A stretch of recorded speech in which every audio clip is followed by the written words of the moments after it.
အားလုံးပင်္ဂလာပါဒီနေ့ကတော့ကျွန်တော်သားလေးတွေပေါ့နော်ဒါကျောင်းမဖွင့်ခင်ကျောင်းတွေကဖွင့်တော့မယ်ဆိုတော့သူတို့ဆောင်းဝဲဖြည့်ပြီးတဲ့ဘဲမှလိုက်မပို့ပြဘူးဗျဒီနေ့ကြမှာကဲသူတို့လေးတွေလည်းကျောင်းမဖွင့်ခင်ဆိုတော့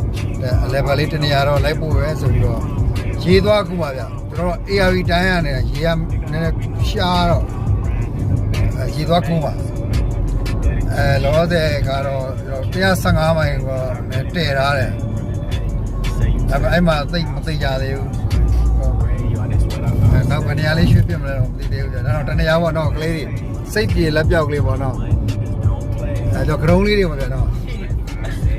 အဲ့လေဒါလည်း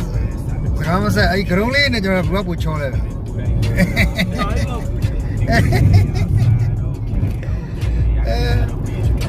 ဒါကျွန်တော်မဟေးသီလေးပါတော့မဟေးသီလေး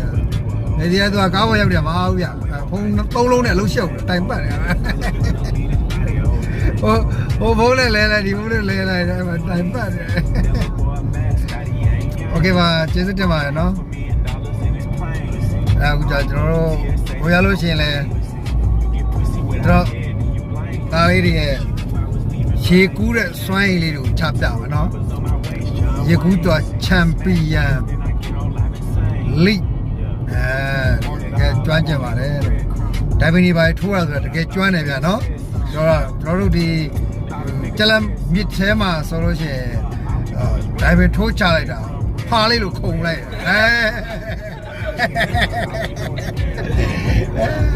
အရှိရတွေရေကူးတင်တဲ့လူကဒိုင်ဗီထိုးပြတယ်နောက်ကရေကူးတင်တော့လိုက်ထိုးတယ်ဘတ်ဆိုဖားလေးခုံတယ်လို့ခုံချโอเคပါဒါတော့ဟိုအစမ်းပါတော့